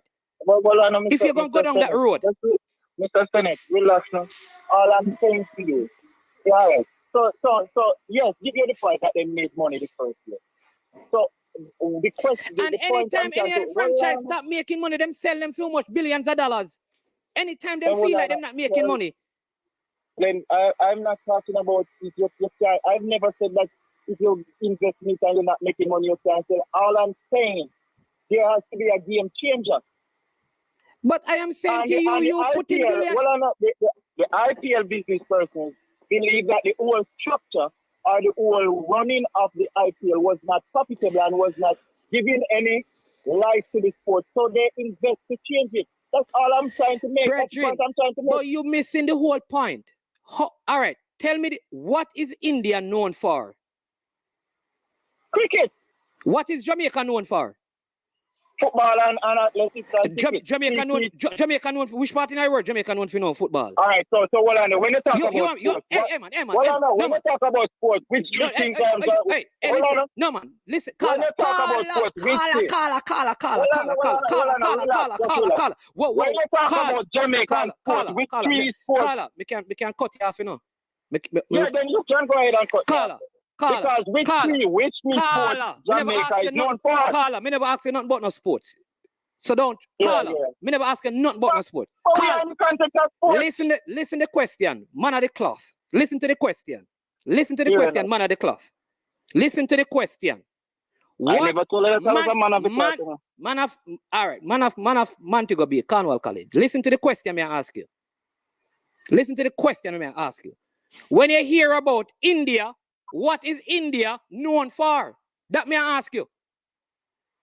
I'm not extensively to accurately say India is known for this, because I know that based on history, India was known for spices. Spices. All right, cool. So history says the thing that the India is predominant.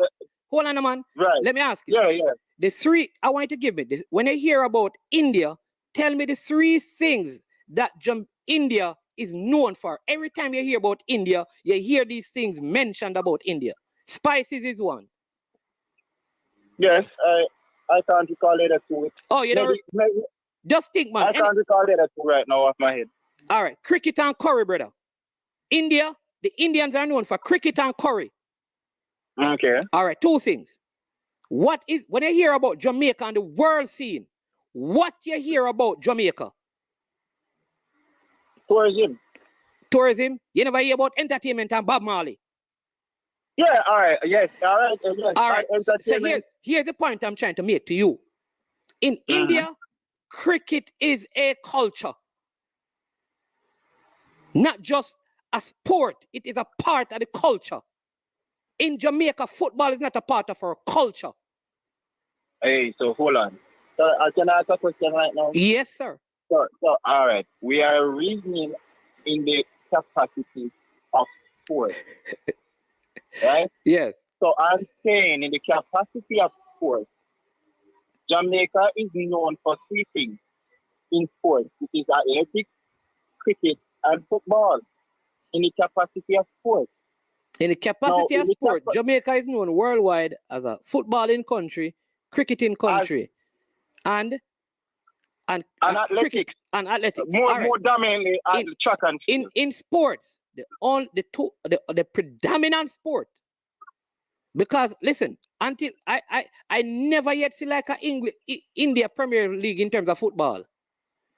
I've only seen one Indian athlete under the last Olympic. One of them must do a female do some touring. So here's the point I'm making. A bigger population than Jamaica that have way more billionaires than Jamaica. The only sport that they dominate in is cricket. Jamaica have 3 sports contending with in a small place with probably 2 billionaires or 3 or 5 billionaires. Come on, man.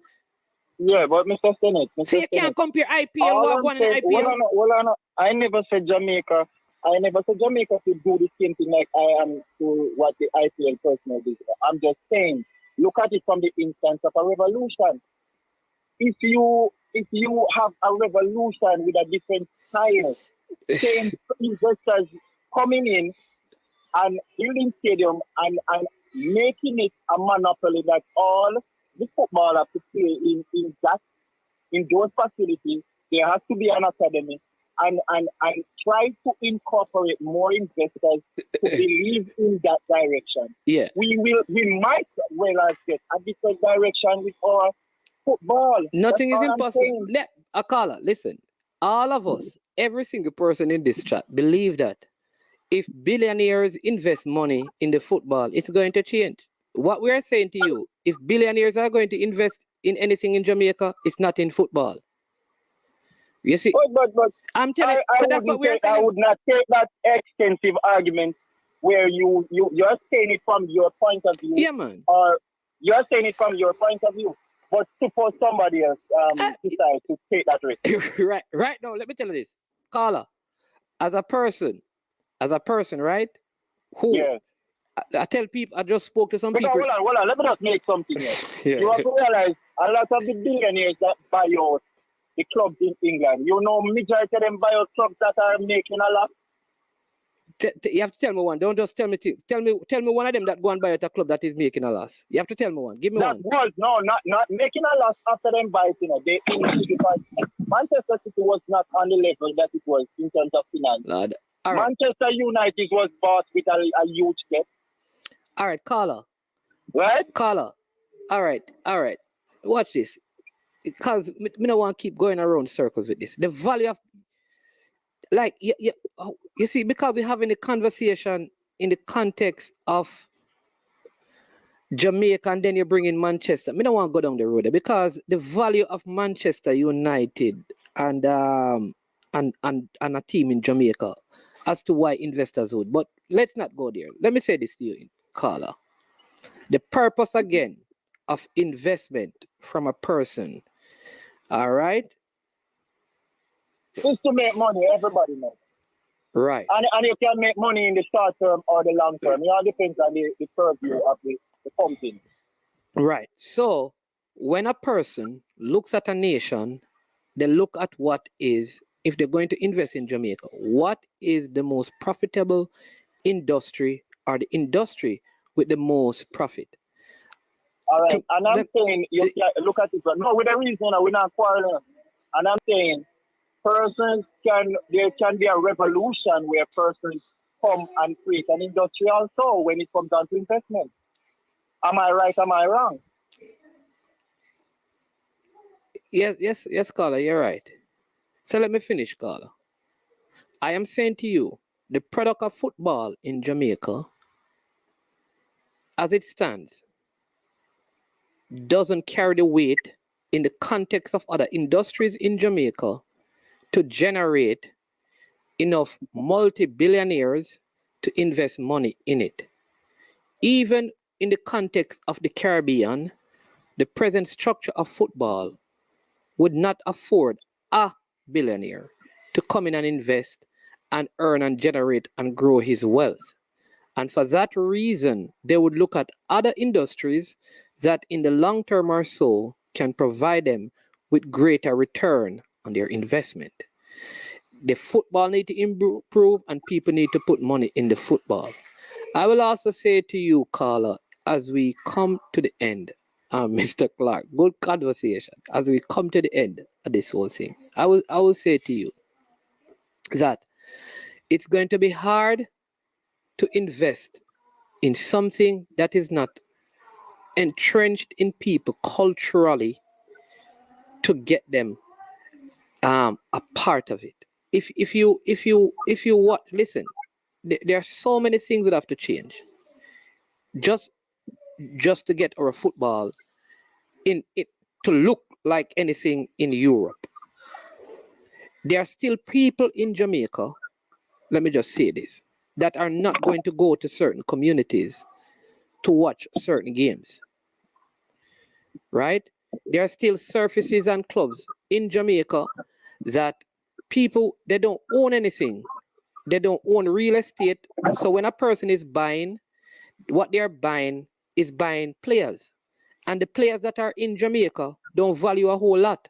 So if I take my billion to invest, there's nobody in Jamaica I'm buying because the best players are always going to leave Jamaica because that is the context of the football. There is no context where Jamaica best players are going to stay in Jamaica.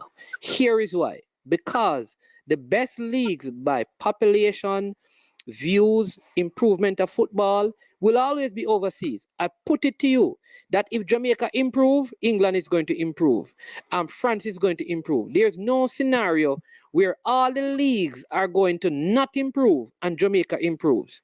So as we are improving, we must also put into context the fact that other nations will be improving. Because if billionaires are going to come to Jamaica, it would mean that all the other clubs in the world in top leagues are owned by billionaires. Because remember, all I'm saying to you, is that when a man say I'm a billionaire with Jamaican dollars, he's not really a billionaire in the grand scheme of things, So when you have billions of Jamaican dollars, you're really a thousandaire. You're really a thousandaire or you're a millionaire in the US, because 1 million US, it takes like 10 million US to be called to be a billionaire in Jamaica, So when you're a billionaire in Jamaica, all it means you have 10 million US, But in the USA, you're a millionaire, but you're not in the bracket of millionaire. All right. I can understand that, Mr. Earl. And as you say, we're concluding this and it was a pleasure based on emotions and passion. I can not say emotion. Based on passion, I would like to see you face to face and we can have a conversation. Because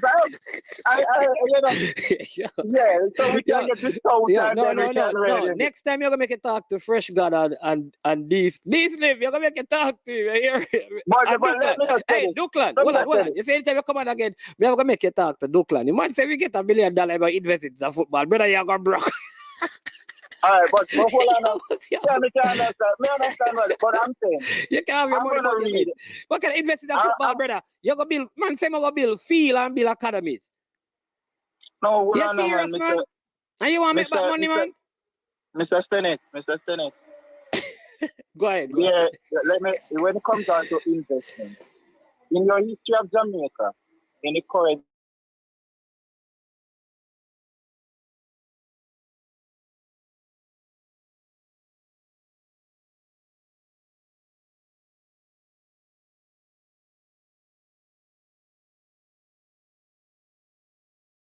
buy into after it came that was not there before?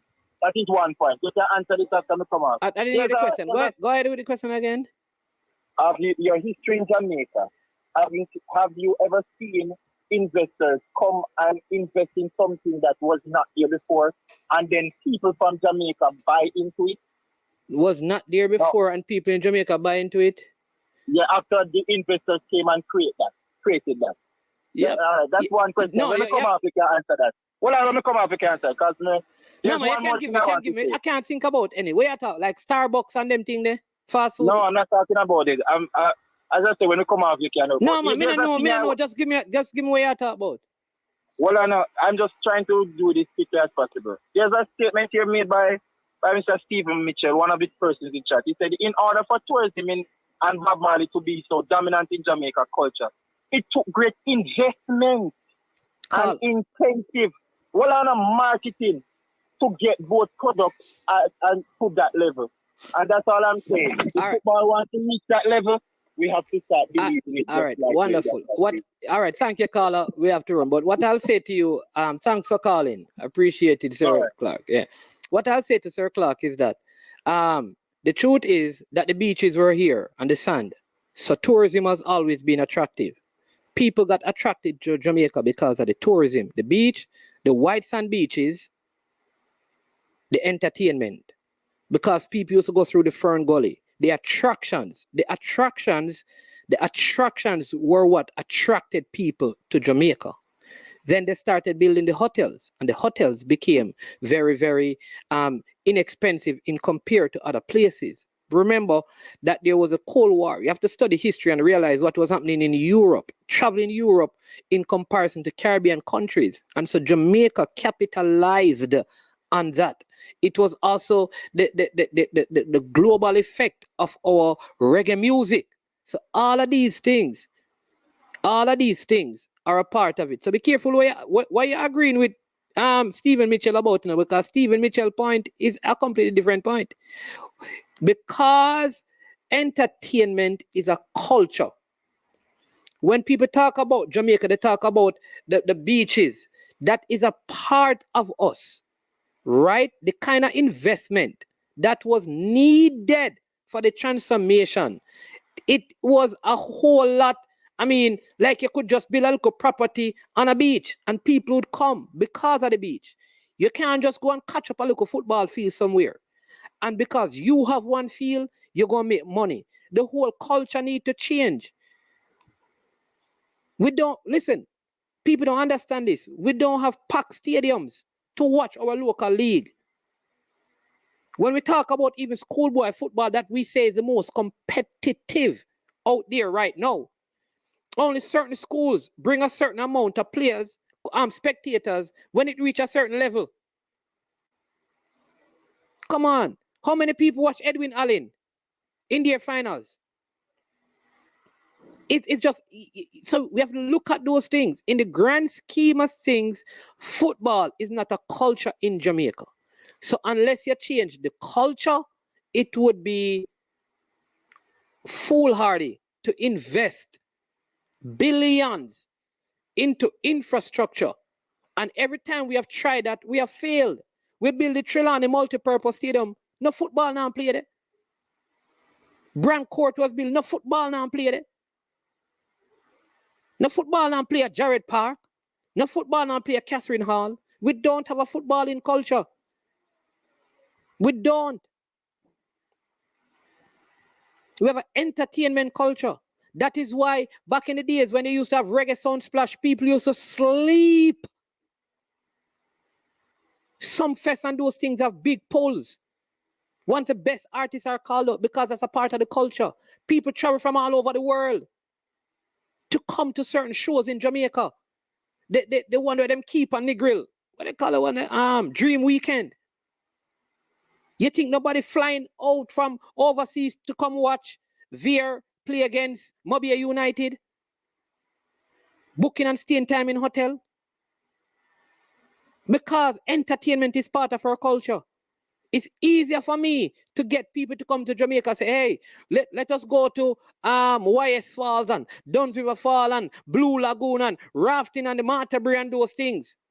It's easier than to say, hey, you know that 5 football games, hey, 6 football games playing by Captain Horace Burrows Centeno. Buy a ticket and come in. We go watch some JPL. Big ball. And then we can go take it to corner league. Hey, you must be a madman. Me can't turn on me yard and watch that. Nobody no one stay them yard for Dream Weekend and Reggae Some Fest and Reggae Some Splash.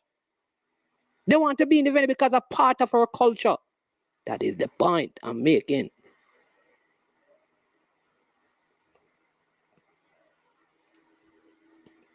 So, Mr. Clark, respectfully, I would say to you, my brother, if you get $1 billion, don't put it in football if you want.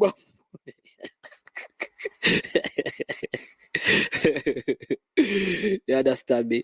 But big up, people. I'm going to go right now. It was a good show. It's a club, but the man from college. Man, 72 emotional to Granny Bells. All right, people, bless up. I have to bring my kids to football practice and think what. Bless up. Respect to all of you. Good show. Yeah, man. Braxton, we God. Bless up, big boss. All right. So bless up to everyone. We'll meet you back later. What a good show it was. 2 hours. I only was supposed to be at for 45 minutes. But this man named Mr. Clark. Yeah, you know, trust star. Yeah, man. The football thing, you know, we just people.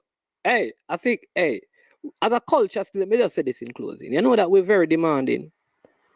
You see, we qualify for the World Cup.